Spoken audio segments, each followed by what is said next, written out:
Chapter 1. I always looked forward to my weekly lunch date with my best friend and professional sex therapist Hannah. But today, I had a different reason for wanting to see her. My sex life had become a bit staid and boring lately, and I wanted some new ideas for how to spice things up. As a newly liberated polysexual woman, I'd had plenty of variety in my relationships, but I was tired of being the one always taking the lead seeking out new adventures. I wanted someone else to be in charge of plotting my sexual journey for a change. I smiled when I saw Hannah waiting in the foyer of the trendy new Chicago restaurant, Girl and the Goat. Besides being my best friend and a font of sexual knowledge, she was super hot, and my pussy tingled remembering our last tryst in the bushes behind the public library. "Funny you chose this place for our meetup this week," I said, kissing her gently on the cheek. "How so?" she said. "I thought you'd like it, with its vegan menu and convenient location next to the L." "No, it's not that. It's the name, Girl and the Goat. Given your profession and everything, it sounds like some kind of weird kink." "Ha," Hannah chuckled. "It's certainly provocative, but I suspect it has more to do with the executive chef being a woman, and her proclivity toward farm-to-table food." "Either way," I said, licking my lips. "As long as you're somewhere in the mix, I'm sure it will be super tasty." After we sat down and ordered our entrees and some cocktails, Hannah rested her elbows on the table and leaned over toward me.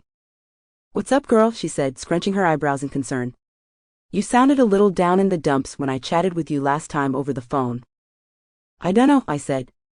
"I just feel like I'm in a bit of a rut. You know, relationship-wise."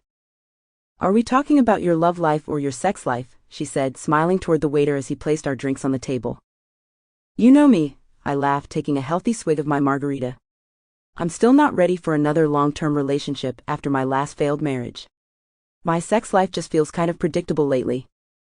Hannah suddenly hunched forward, coughing as she took a sip of her Cosmopolitan.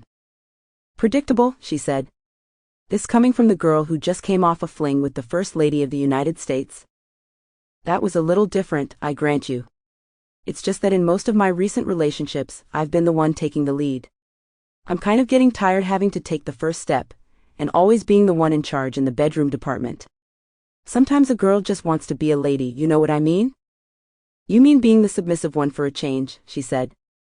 "I guess so. You're the sex therapist.